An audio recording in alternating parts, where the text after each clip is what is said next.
music. Oh, we can't. Yeah, so that's what. Okay. Yeah, that's fine. There's a picture of you. So. Oh yeah, that's nice. It's a good picture. Okay, Adam, whenever you are ready. Okay.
Oh, yay! Good job. Halfway through, I forgot that you told me that there was another version, so I wasn't looking at that. Oh. Oops. That's okay. Okay, cool. So if I were to talk about note groupings with you, would that mean anything or no? Are you going in the direction that I'm kind of like blending all my 16th notes together? No, so just when you're playing in general, do you ever think about the way that you're grouping the notes together or no? Phrases, but maybe not groupings. Okay, so like let's just look at 10 for example. So Hey, Brad, yeah. do you want to share your screen? I mean, oh, I was like, I'm just looking at the music, but I guess that would help. Let's see. I think I have to give you permission. Hold on. Okay. I don't want to share.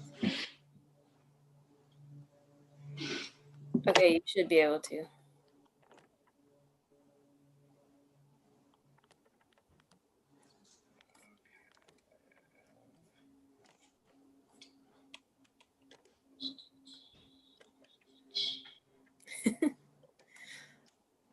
Oh, and everyone, I know, whoa, that I don't have my camera on. I'm so sorry.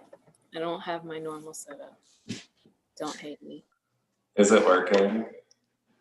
Yes. Yep. Oh, okay, cool. Okay, so like measure 10, like these groups of eighth notes here, instead of thinking about them like 1 and 2 and 3 and, like cut off the first eighth note, so take that G off. So now think about that G being connected to the F. So instead of thinking D connected to G, now the G is connected to the F, okay?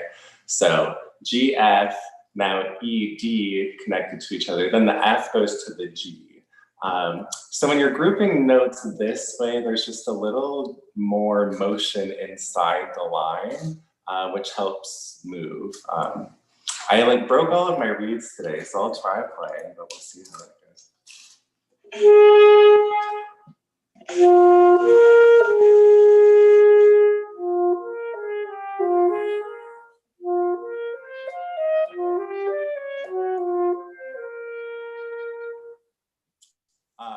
Could you hear that when I played or no? Yeah, I could. Sorry if the audio is bad too. I'm on my iPad because my laptop's being fixed. My screen's cracked. But yeah, okay. So try that from like 10 to 12. So just change the note grouping. So you're going to cut off that first one and then just group it over the bar line like that. Okay.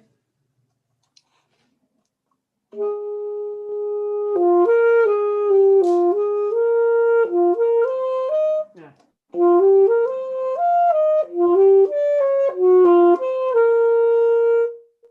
Yeah, let's take that second slur one more time. So just changing, it's a little difficult because we're changing the way we're thinking about it, but yeah, so now this slur, D's cut off G to A, then D to C. And then while we're doing this, we're still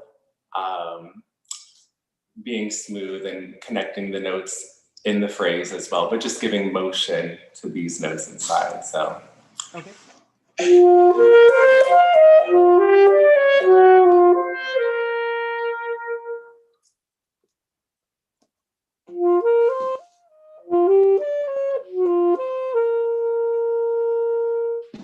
Okay, yeah. And I think doing things like that throughout this will just increase that. And I think just in general, like the longer notes need more direction. Because I felt like a lot of times when it was like a longer note, it just kind of sat there and I didn't really know where we were going. Okay. So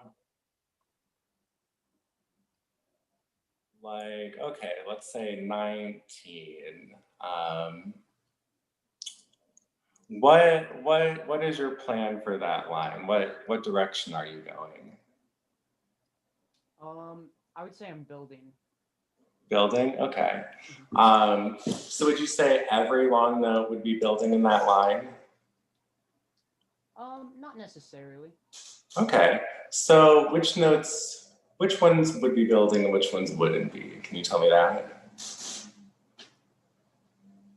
I would say the first two dotted eighth notes, maybe I could decrescendo those, and then after that, when there's the written in crescendo there before 24, start building up on that half note before that.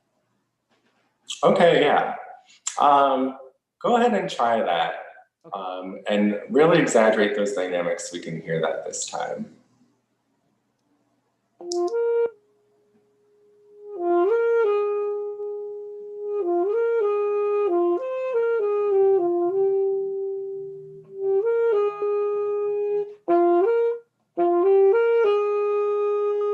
Yeah, let's try that one more time. Start a little louder so that the decrescendo has a little more to somewhere to go, and then crescendo where you're going to crescendo just a little bit more. One more time. Okay.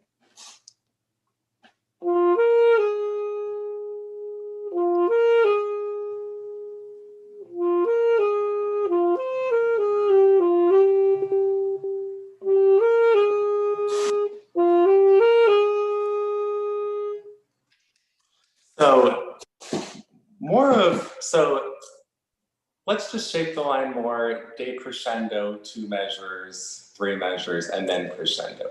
But we're also decrescendoing those long notes and giving those shape too. So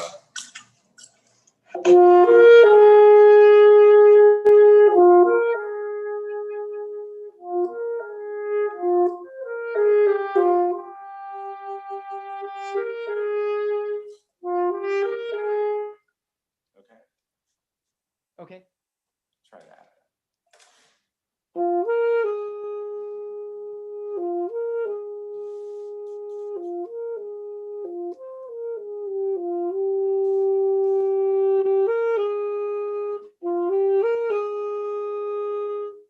Okay, yeah, good.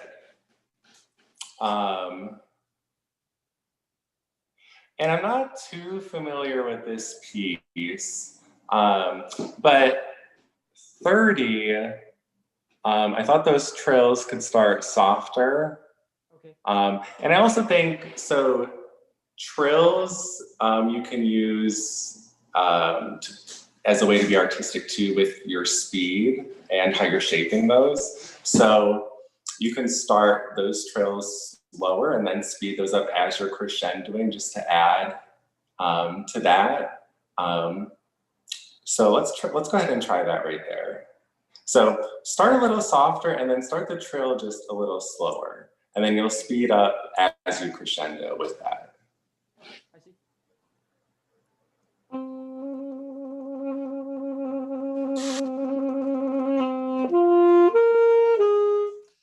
So even slower. So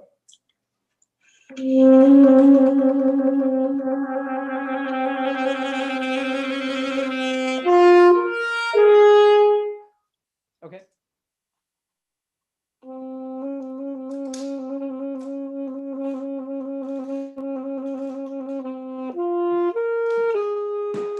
okay, yeah, cool, good.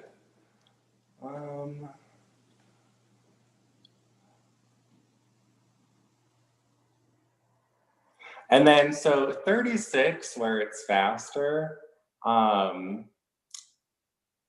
So it's really loud here. So what you'll want to do is bring out the accented notes. Okay. Yeah.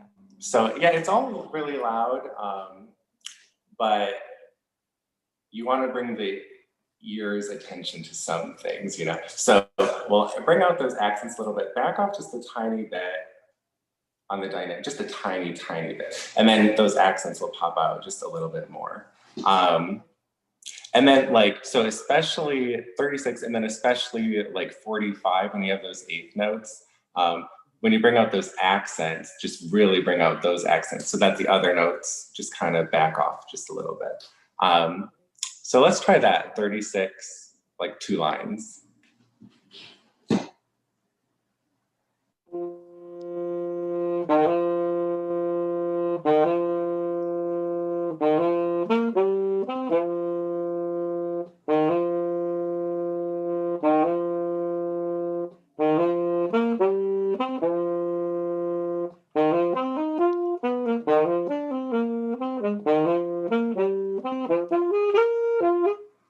Yeah, so like,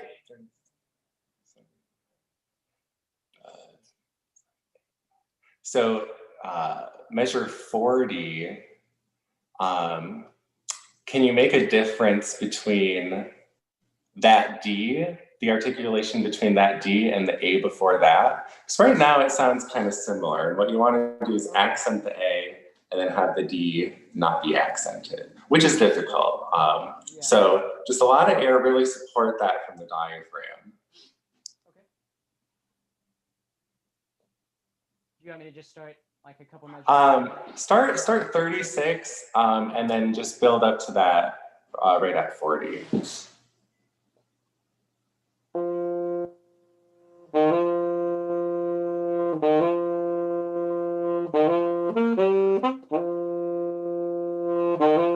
Okay, yeah, that was the right idea. Yeah. Okay.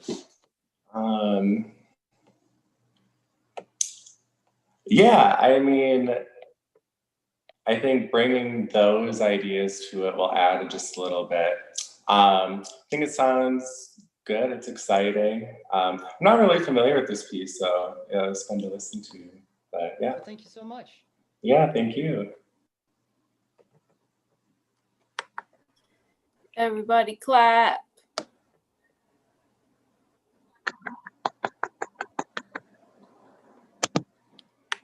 Thank you. Okay, Shay, you're up.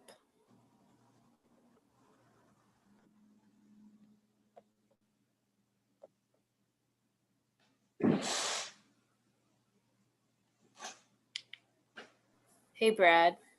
Yeah. You should unshare so that we all don't follow along the music and yell if he's playing wrong notes or something. Just kidding, just kidding. Did it stop? Yeah, you're good. Okay.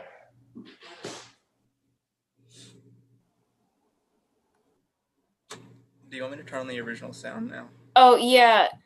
Test it out. He was having odd troubles with sound.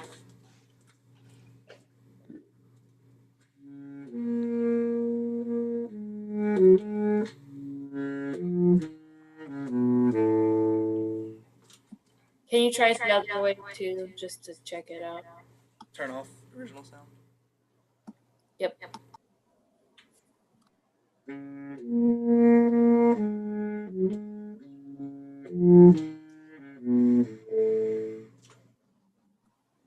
Let's do the turn on original sound. I think it was cutting out. Okay. Okay. Whenever you're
Woo. Yay.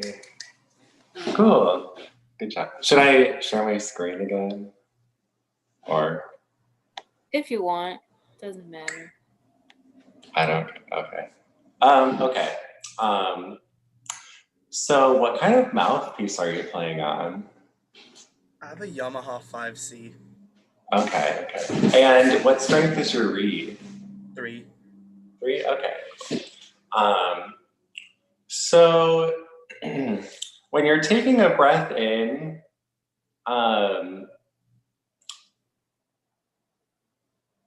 well, okay. The way that Professor Kaufman taught us about breathing is that we breathe in 3 parts. I don't know if this is stuff you have talked about before, but so you fill up the lower inner tube, it's like your stomach, the diaphragm. The diaphragm pushes down all your other organs so that your stomach expands and gets bigger. That's when you're taking a real proper breath. So you fill up the inner tube around your stomach, and then you fill up your lungs, and then you fill up everything else. And so those are your 3 parts. So I think you can fill up more, and then you'll have more air support when you're playing. So when you're filling up, really think about filling up bottom up. So from the bottom of your stomach all the way up to your clavicular area, okay?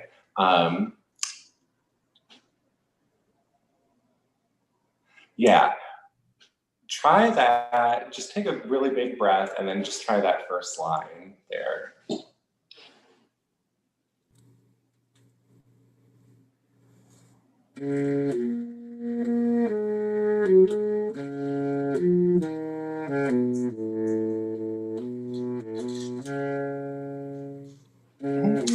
Yeah, yeah. And can you, is there a way to connect the notes just a little more? So like when you're at the beginning of each slur, it just, the notes pop out of the texture just a little bit. Can you try to keep them in the texture just a tiny bit more?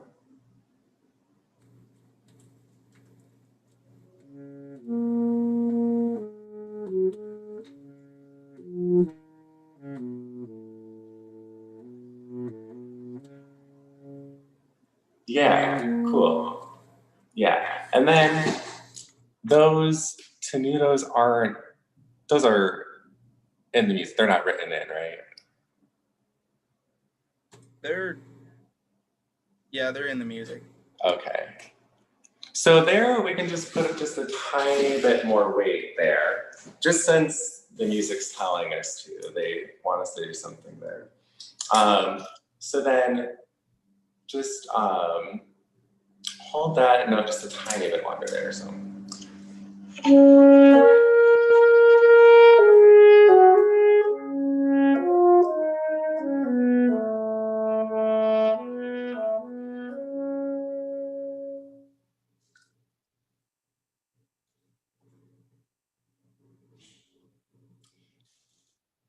also shape this so just crescendo a tiny bit, first two measures, and then decrescendo. So that, yeah, like try to make a line out of every measure. So play that first line one more time.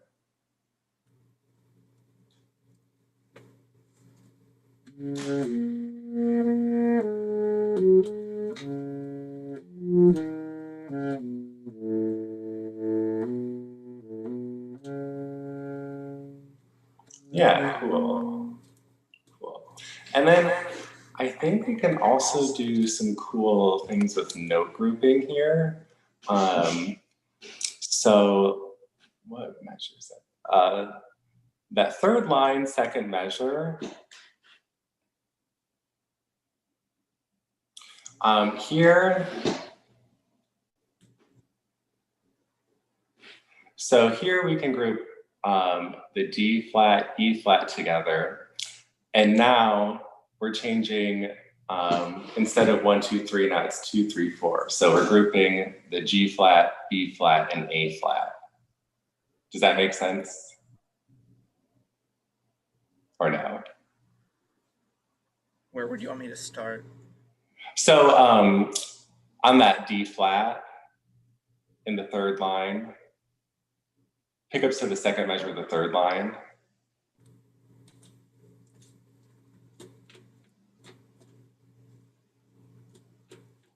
Do you see where I am? Yeah.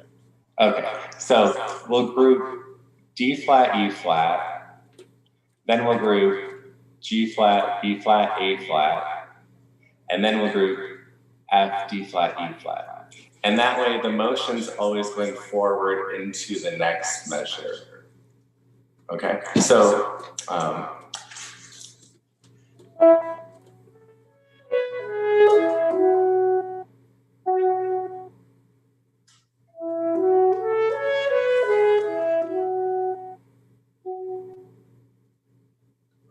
you try that?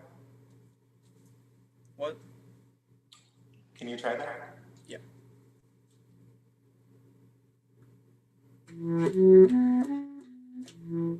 No.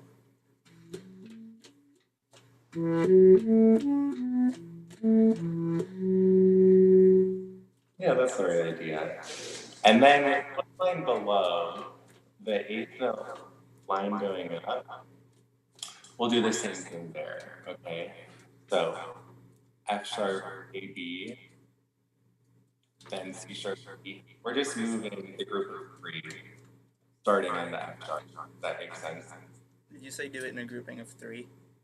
Yeah, so instead of counting, really hard to explain. Yes. So instead of the grouping being with the measure 1, 2, 3, 4, 5, now we're moving it. So it's starting on the F. So 6, 1, 2, 3, 4, 5. Yeah. Does that kind of make sense or not at all? Yeah. Okay. I'll play an exaggerate so you can hear it.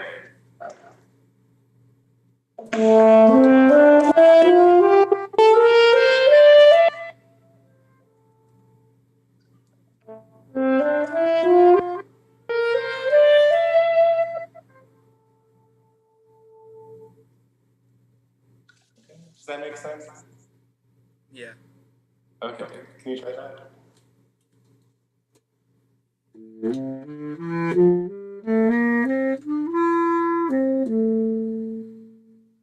Yeah, cool.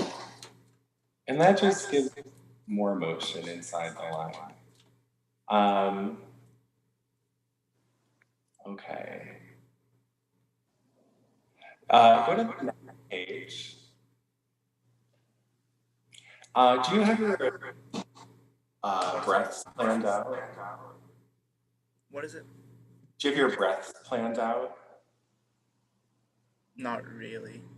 Okay. Not all of them. Yeah, so like they're right at the top of the first page where there's that breath mark and it says super breath. I would take that.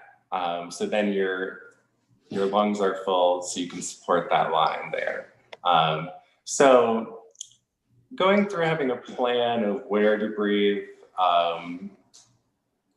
is always good, so that you have a plan so that you can execute it every time. But yeah, that's really all I have to say. I think it sounds pretty good. Yeah, thanks for playing for me. Thank you. Yeah. Woo. Yay. Okay, now I want you guys to ask questions. Okay? About the saxophone, about maybe life after not being in school. Because, I mean, how long have you been in Atlanta now since leaving Hartford? It's about 1.5 years now. Yeah. Okay. That's what I was thinking, almost 2 years. And Yeah. he just sort of moved there with, well, you'd lived in Atlanta before. I got my master's at Atlanta, so I knew the area, I knew people. And my sister lived here, so I just moved in with her. Saved money. I didn't have to pay rent, which is really nice. Yeah. And he sort of went about a process of finding work, but still involving the saxophone and involving music, which can be sort of hard to do. So I don't know if you want to share about that or have them ask you questions about how you did that, but that could be super helpful, especially for some of my seniors who are leaving soon. Yeah, I mean, when I first moved here, I was teaching through Musica, that online company, if you guys know them. I don't like them, they suck. But I had some students through them, so that was cool. And then I had some friends in the area, and I would go teach sectionals and do other things. And people would just give me gigs, and I met people that way. And yeah, I teach at a couple of schools in the area, and then I have my own private students, and then I'll do whatever random gigs, you know. But yeah. Okay, I'll ask a question kind of about that. So you said you teach at schools. Mm-hmm. Do you just teach the saxophones, or do you do like the woodwinds? Like, what do you do in the schools? So one of the schools is the Atlanta International School. I'm faculty there, and I just teach saxophone clarinet lessons for their after-school program. And then I teach at 2 other schools in the area, and it's just purely music lessons. And it helps that I will teach piano to young students, and then I teach flute, clarinet, and saxophone also, which helps me get students, because one of my schools, I only teach piano and flute there, even though I was hired to teach saxophone. They just don't have a need for it. So if you can do more than one, that's really helpful. And piano especially, because so many people want to learn piano, and little kids are really easy to work with, so easy money. Cool, thank you. Yeah. So, what kind of gigs do you do in Atlanta? Well, nothing right now, but I'm working on this project right now. When I was at Central, I developed a soft palate leak, and so I was having a hard time playing regular saxophone rep, so I am having pieces commissioned for me right now. I have one finished, but once that's up and going, I'm going to go around and play that. But I'm also getting people together. We're going to do a chamber ensemble and just have pieces written for us, and then go around and do random gigs. They have a lot of different venues in Atlanta for artists just to give concerts and do gigs. So it's really great for new music. It's got a really great new music scene, which not a lot of people know about. But yeah, we'll see when the next real gig comes. So yeah, I don't know. Well, good luck. Thank you. So So what is it like getting music commissioned for you? Who do you look for? What do you like? Who do you look for? What do you look for? Stuff like that. Yeah, I've been a part of a couple of like commissioned projects, and then I have been a part of like a quartet that's commissioned, and then I've commissioned solo works too. But I always look for a composer's music that I like, obviously. I mean, it's always a gamble commissioning because I've definitely had pieces come out where I'm like, I don't understand what this is. But you know, it's always good to support fellow musicians because composers need to work too. But yeah, when I got my latest piece commissioned, it was for soft palate issues, and so I wanted to work with somebody that would work with me, and he was really cool with just letting me tell him what I can and can't do, and he was just like, yeah, that's cool. Here it is. And so I got this really cool piece out of it. So finding somebody that'll work with you, and then, you know, just always voicing your concerns too, making sure you're comfortable with the situation. But yeah, it's really fun. It's fun to have your own music written for you. Yeah, I think it's something everyone should do. Thank you. Yeah.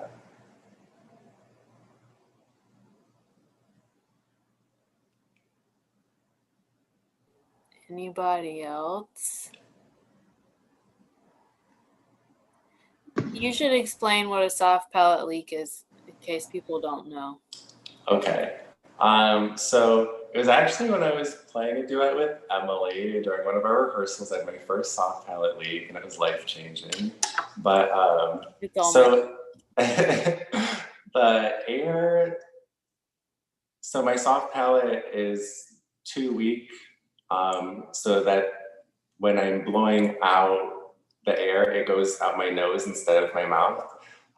So it's just like I can't, and it's nothing I can control either. It's just like, and they don't really know why it happened and why it happened all of a sudden, but like, the last couple of years I was in school, I just like could not I could give a recital, but I couldn't get through it, and I couldn't play all the music because all my air was going out my nose instead of my mouth. So yeah, and I had surgery when I was in Hartford to try to fix it. And it like kind of worked for a little bit, but then it didn't. But you know, I've taken a break from playing. I'm not playing like I was when I was in school, and that's helped a lot. And I really don't have any issues anymore. And it's really common. It is very common in a lot of students. Like most people will have it at some point. They just don't know what it is, and it doesn't last either. But it is a common thing that happens.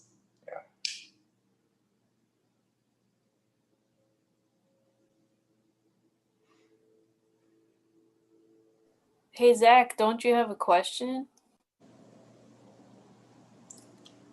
Yes. I have several. I'm just trying to think. I guess about like grad school and stuff like that. What should I expect in like the audition process and like all of that? Like, what should I work up, or like what should I expect going into like auditioning for like different grad schools? So what grade are you in now? Like, are you a junior? Technically, I'm a sophomore in the department, but I'm a senior in the university. So Okay. So would you be going next year to audition? probably the year after. Okay. So find a program that has an assistantship or some kind of funding. Because schools have the money, and you just have to find the right one that'll give it to you. Then you'll have your school paid for, you'll get money, and it's just a win-win, you won't be in debt. You also want to find a teacher whose playing you like. You know, it'd be great to like meet them and work with them so you know what they're like and what they're about. And honestly, for me, a big part of grad school was the area. And when I came to Atlanta, I didn't really know much about Georgia State. Honestly, I didn't really hear about Dr. Baker, but she's amazing and I should have. You know, it's just like free school, chance to try out a new area, you know, Yeah. living life, you know, it's pretty cool. But as far as the audition, I mean, each school is going to have their own requirements. You know, so, you know, making that list as compact as possible of your repertoire so you don't have like 7 pieces you have to learn, you know. But, you know, you want your contrasting pieces. You want something new, something old, something that, and, you know, like all things that showcase your talents. You don't want to, you know, you want to make yourself look good. Yeah. You know, skills are important. Sight reading, practicing sight reading, that's important. Yeah. Yeah, thank you. Yeah.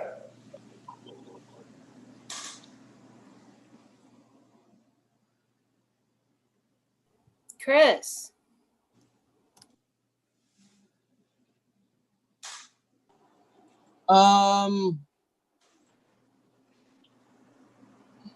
So what? You gotta put me on the spot like that. Making sure you're paying attention, you know. Okay, I zoned out once or twice, but I didn't mean to. So I'm not really like a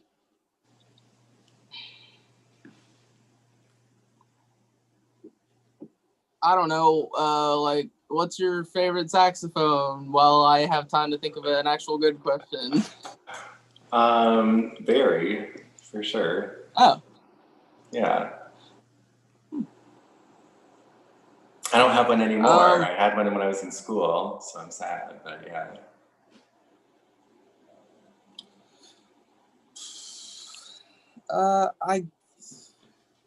That was a question. Good job, Shay. Okay, well, that'll work. What made you want to pursue music?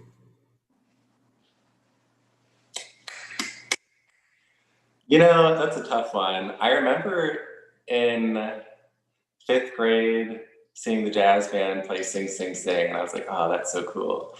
And then I tried out on saxophone, and they were like, oh, you shouldn't play this. And I was like, oh, I really want to. And they were like, okay, we'll let you. And then I was last year, and I was like, wow, this sucks. I'm gonna practice. And then I got good.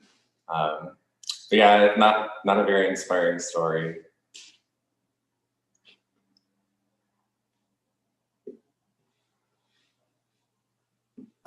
That made me laugh. Me too. Anybody got any other questions?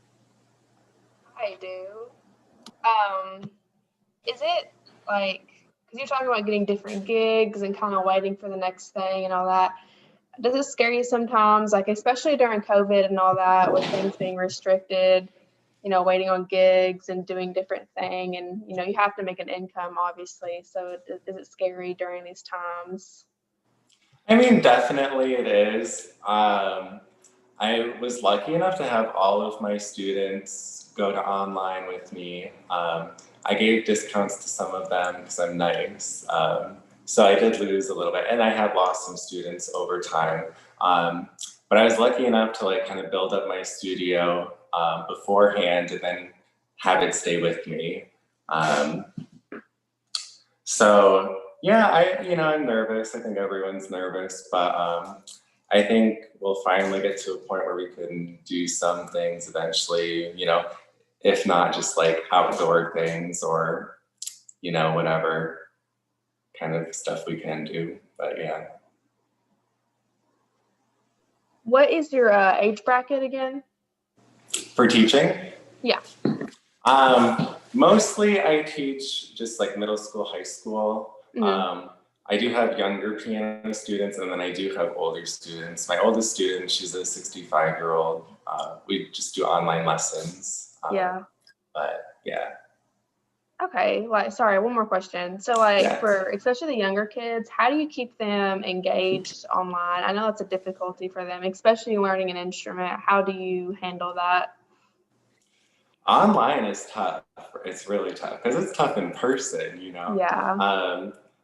Like my little piano kids, I'm like, okay, let's play this thing. And like, they put their hands down and then they're like, oh, well, like I didn't sleep last night because I had this weird dream, I'm like, Oh my God. okay, great, But, I just try to pick music that they like. I just try, keep them engaged as much as possible.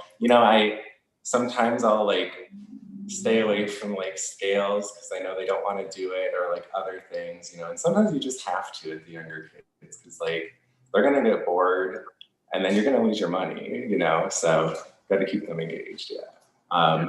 But I mean, music choice is a big thing, I think, with students. Yeah.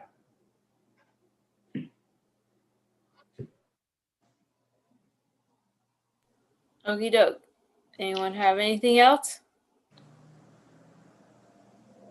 Good. Do the thing that I like you to do. Thank you. Thank you. Thank you. Thank you. Thank you. You guys don't forget you have lessons with Dan tomorrow. Jazz lessons. Make sure you're at them. Okay, bye.